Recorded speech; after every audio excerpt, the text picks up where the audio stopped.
MiLaysia Fulwiley's career night was the reason LSU was able to rally back and get a win on the road.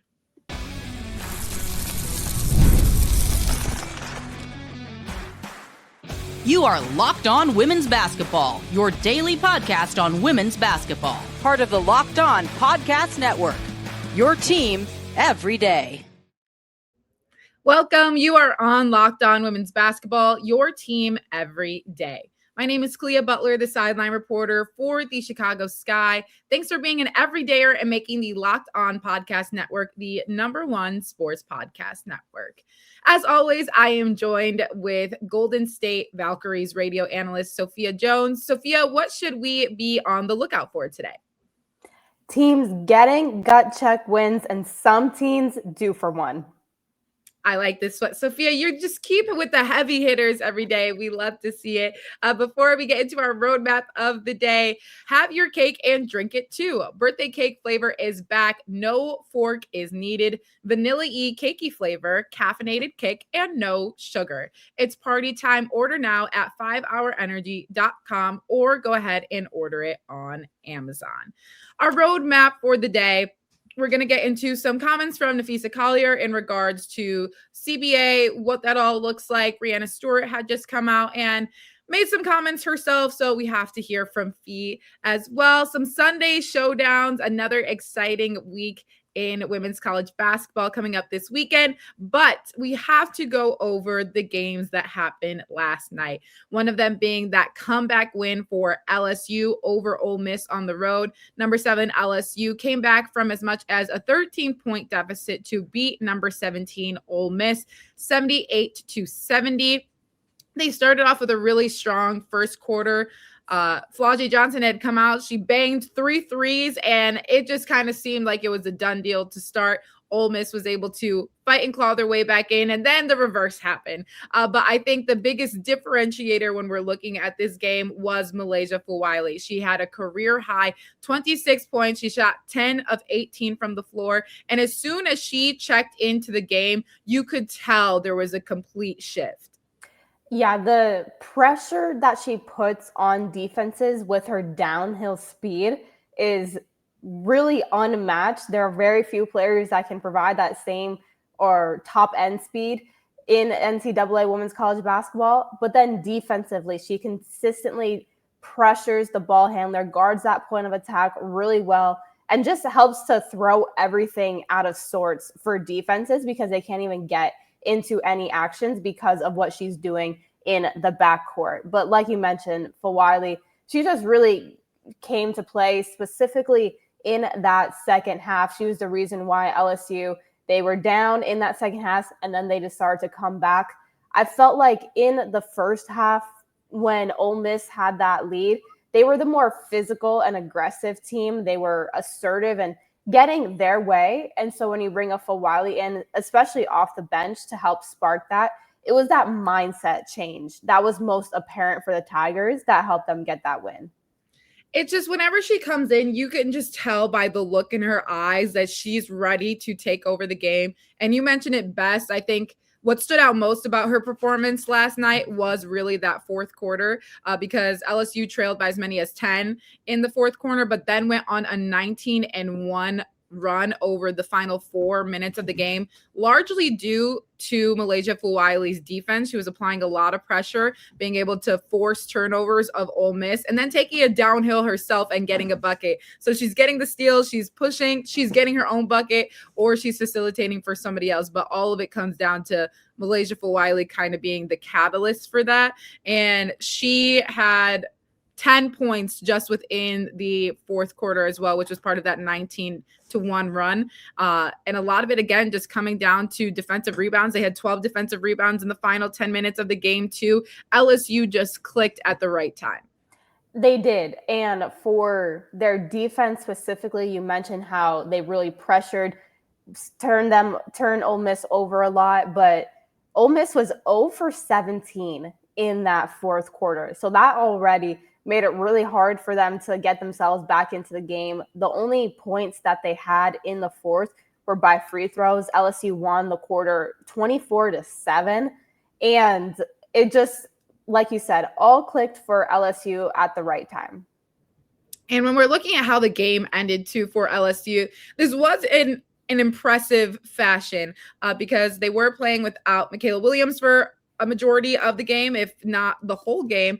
But also, Flau'jae Johnson fouled out in the final minute of the game. And the game was still very close at that point. She fouled out, fouling Cody McMahon, who ended up missing both of her free throws that could have made it an even tighter game than what it was. Again, winning 76-70 within, they were up 76-70 within the final 45 seconds of the game. So could have made it a few less possessions for them. Still plenty of time. But LSU was the grittier team at the end. And that's just kind of what took over the whole game.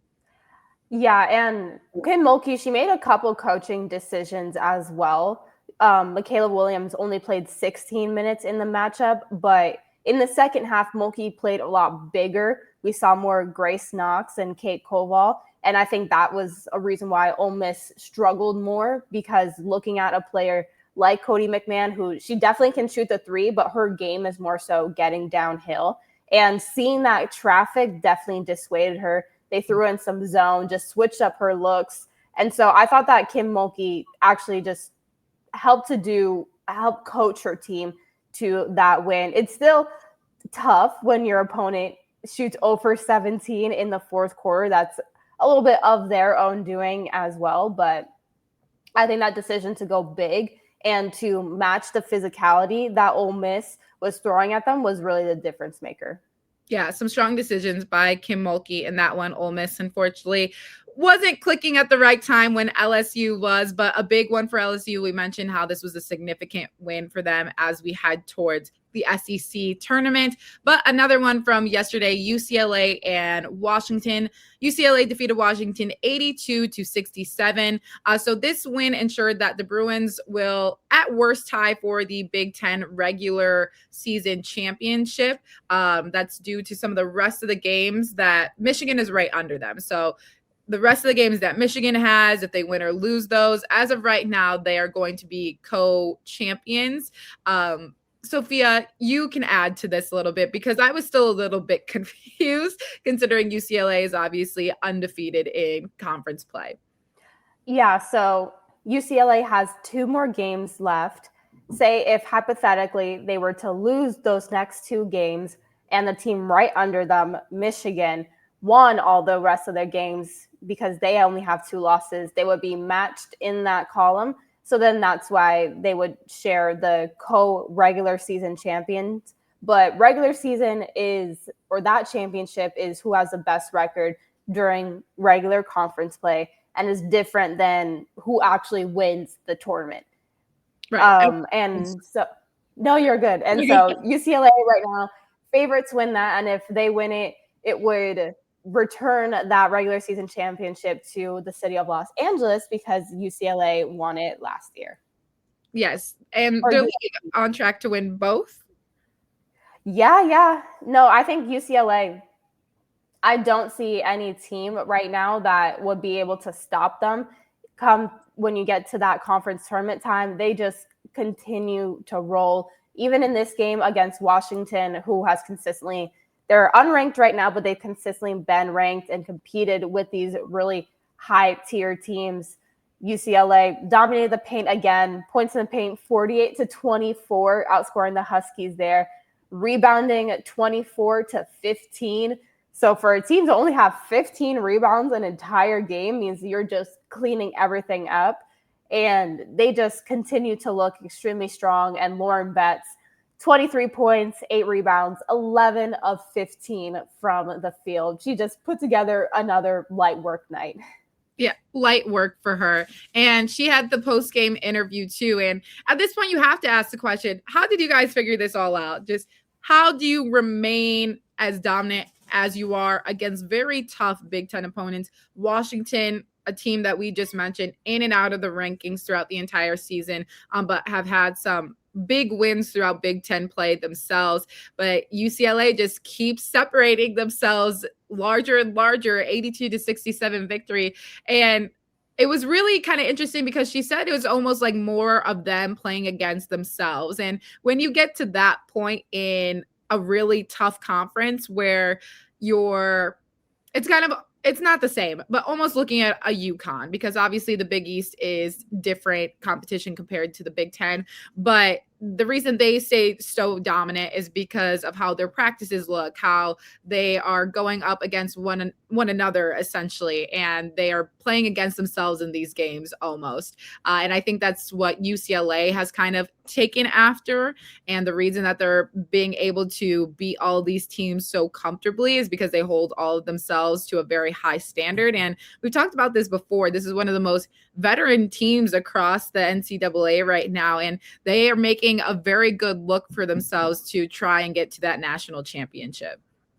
Definitely. It's almost like sometimes during practices, your coach would be like, everyone has to touch the ball, or you have to get 3 rotations before you can score. I almost feel like UCLA is starting to find new goals to set for themselves within these games so that they can continue being dominant. And like you said, competing against themselves so that when you get to the Big Ten tournament and NCAA, you are already battle tested.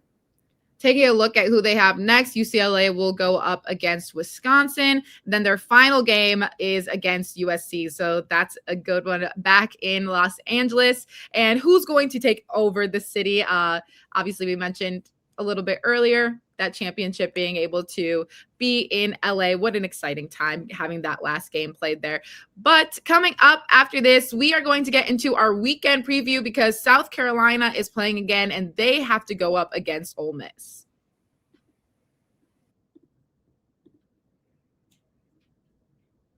Ever wanted to experience the NBA Finals live and in person? FanDuel is giving you the chance to turn the dream into reality with NBA sweepstakes.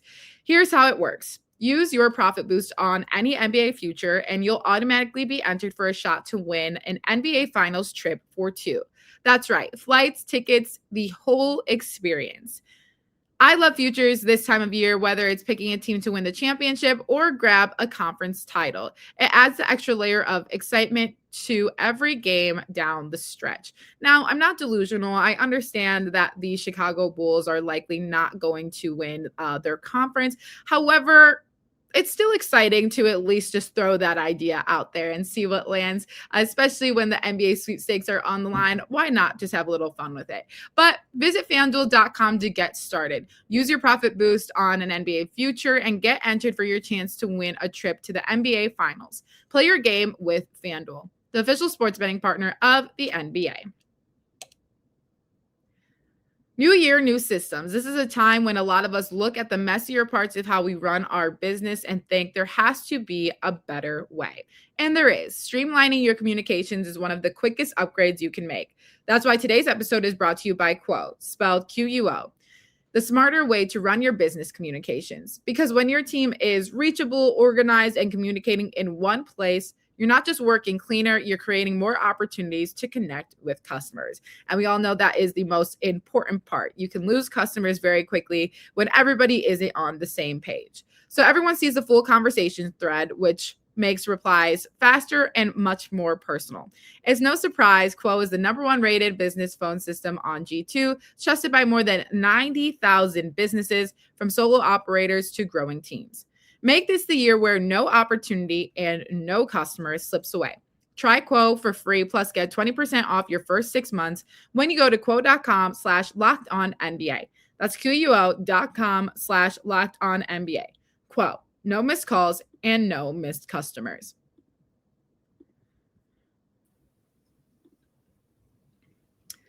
Number 17, Ole Miss will be playing at number 3, South Carolina. Ole Miss obviously just coming off that loss to LSU, but it was a tight one. They also just beat Tennessee right before that, but South Carolina at the top of the SEC, looking to be playing some of their best basketball that they have played this season.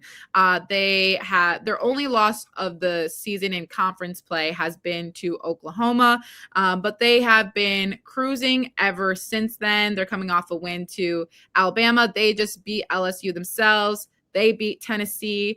And then we have Ole Miss. They'll play Missouri and Kentucky next, and then their season's over with until the SEC tournament. I think Ole Miss is going to have a very difficult time if we're seeing how they were able to go against LSU's defense when they were showing a little bit more size. South Carolina has never had a problem having size on their roster. Cody McMahon is obviously going to kind of be their saving grace to an extent when you're thinking of that offensive production. If she can't find her holes against the South Carolina defense that is looking tougher and tougher every game, it's going to make for a tough matchup for them.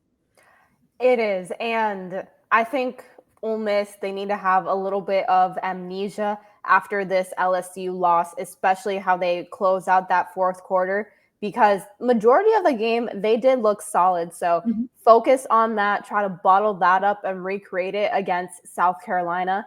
And for South Carolina, their defense has been looking outstanding recently. But for them, I think what has really almost been fueling their defense is the fact that they're also really rolling offensively, getting a lot of layups, a lot of the looks that they want.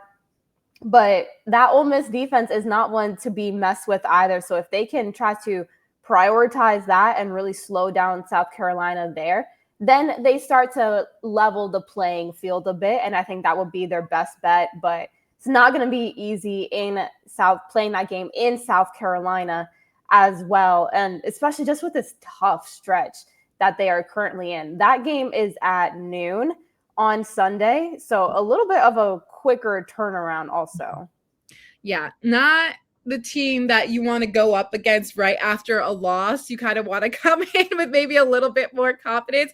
But as you mentioned perfectly, hopefully they have some amnesia, have a new game plan for this. And as you mentioned, they played a very good game against LSU for a majority of it. The fourth quarter is where things started to slip away a little bit, but that came down to just some personal errors that can be fixed. Another big one to look out for on Sunday as well, number 6, Michigan going up against number 13, Iowa. What can we anticipate from this one? I think for Michigan, they have to be feeling pretty good. They're sitting pretty in that number 2 spot, but they want to protect it. Iowa, very close behind them. That is something that they can't afford to be too lackadaisical going into this game, especially, again, this one will be played in Iowa. We know how those fans get and how that arena can get. Want to make sure that you temper. And Michigan does have a proclivity to fall down early or fall behind a little bit early. That's not something that you want to get into the habit of, especially on the road. Sorry, I love the word lackadaisical. And there's been a video resurfaced of Zion Williamson trying to pronounce it. And so as soon as you said that, it just started clicking in my brain. It was like lackadaisical. Yeah, lackadaisical. That's one of the funniest videos ever. But moving on, yes, number 6, Michigan, looking strong, sitting right behind UCLA. But Iowa has been on a run themselves. They're trying to make their own push, try to win a Big Ten championship. We will see how that one goes. But last one we want to make note of is number 21, Tennessee at number 11, Oklahoma. But Tennessee has gone on a tough stretch of games, and it's not getting any easier for them. They're currently on a 3-game losing streak, losing to Texas, Ole Miss, and then just dropped a game to Texas A&M. They have to go on to face Oklahoma, obviously, on Sunday. Then they play LSU and then Vanderbilt. I think something that has been really good for Tennessee, but also really not good as of late, has been their defense. I think starting the season, their defense was kind of their identity to some degree, and it's starting to slip away from them. And they keep mentioning that they're not starting the games off strong.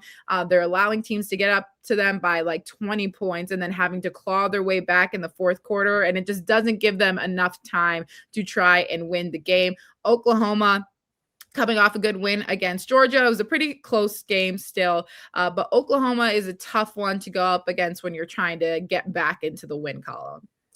Yeah, I think for this game, though, all the pressure will be on Tennessee to get this win. They, along with South Carolina, were the lone undefeated squads in the SEC for a while, up until this recent losing streak by the Lady Vols. But I think also if you're Kim Caldwell, their head coach, a little bit of the hot seat right now because of some of the backlash she's been getting because of recent comments about her team, saying that they have a lot of quit on the team.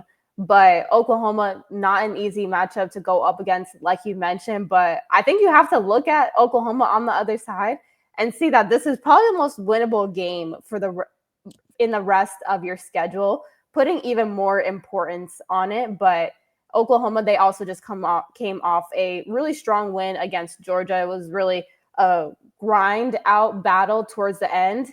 And these are both teams that really like to play fast. So it could be whoever has the best 100-meter dash time. Yes, because Oklahoma has really done a good job at starting the games off hot. And we've seen in these last couple that Tennessee has dropped, they have not. So if Oklahoma can build a comfortable enough lead to just at least get the game going and maintain that lead, that could be the difference for them in this one. But stay with us because Queen Fee has spoke and we have to hear what she had to say. Welcome to the 5-hour energy flavor draft. We're looking at every aspect of the draft to let you know which tasty flavors are the best and which just might be sleepers. The board is set, the flavors are ready, and only one is going to take the top spot. 5-hour energy shots give you a boost with 0 sugar. That's a huge part. Everyone's hopefully still in a little bit of their New Year resolution mode, and 0 sugar is always very helpful with that. And who doesn't like filling out a bracket or a draft for this 5-hour energy flavor draft? My number one pick personally is going to be Fruity Rainbow. It's a bright blend of assorted fruit candy flavors. So I love fruity candy stuff, and that just sounds exactly like my vibe. Also a very smooth and easy drinking texture, throwing that in. But one of my sleeper picks in the draft will also be Hawaiian Breeze. It's made with passion fruit, orange, and guava flavors. So it's sweet yet smooth, tangy yet tart. And in this spring equinox-ish era, who doesn't love to feel like it's actually summer with some of that Hawaiian breeze? So that's my sleeper pick. But find your new flavor of 5-hour energy shots, available online at 5hourenergy.com or Amazon. It's 2026, and if you're still paying rent without Bill, it is time for a change. Bill is a loyalty program exclusively for renters that rewards you for your biggest monthly expense, rent. I live in the Bay Area, but I'm actually from Miami, so bi-coastal, I understand what rent can really look like and how debilitating it can be. But with Bill, every rent payment earns you points that you can use for flights, hotels, Lyft rides, Amazon.com purchases, and so much more. And here's something I'm really excited about. Starting in February, so this month, Bill members can earn points on mortgage payments for the first time. Soon, you'll be able to get rewarded wherever you live and unlock exclusive benefits with more than 45,000 restaurants, fitness studios, pharmacies, and other neighborhood partners. Personally, I redeem my points for Amazon.com purchases. I've been in a little bit of a busier work mode recently. Sometimes you just don't have time to run out to the store, and Amazon.com just makes it easy. And who doesn't want to get points from that? So join the loyalty program for renters at joinbill.com/lockedonwoman. That's joinbilt.com/lockedonwoman. Make sure to use our URL so they know that we sent you.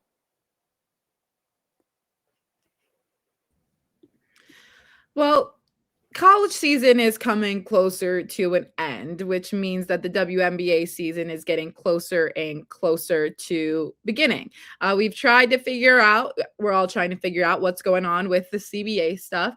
We heard from Breanna Stewart, and she's clearly going overseas for a little while to play with Fenerbahce. But Napheesa Collier has been a little quiet as of late. Obviously, she's the one that kind of got the ball rolling on CBA and addressing conversations that she had with WNBA Commissioner Kathy Engelbert.